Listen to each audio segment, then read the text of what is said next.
উত্তরাধিকার সূত্রে পেয়েছি শুধু একগুচ্ছ চাবি। ছোট বড় মোটা বেটে নানা রকমের নানা ধরনের চাবি। মা বললেন, যত্ন করে তুলে রেখে দে। তারপর যখন বয়স বাড়ল, জীবন এবং জীবিকার সন্ধানে পথে নামতে হলো, পকেটে সম্বল শুধু সেই একগুচ্ছ চাবি। ছোট বড় মোটা বেটে নানা রকমের নানা ধরনের চাবি। কিন্তু যেখানে যাই সামনে দেখি প্রকাণ্ড এক দরজা, আর তাতে ঝুলছে প্রকাণ্ড এক তালা।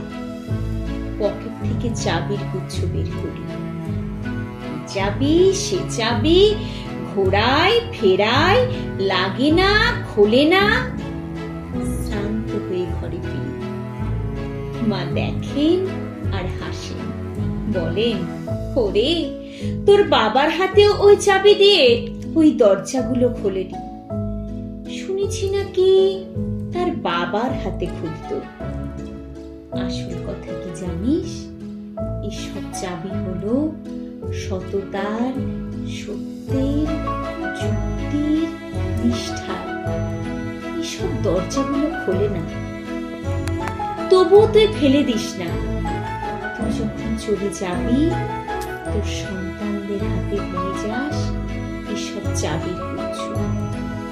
হয়তো তাদের হাতে, হয়তো কেন, নিশ্চয়ই তাদের হাতে একদিন ওই সব সততার, সত্যের, যুক্তির, নিষ্ঠার চাবি দিয়ে জীবনের বন্ধ দরজাগুলো খুলে যাবে, খুলে যাবেই।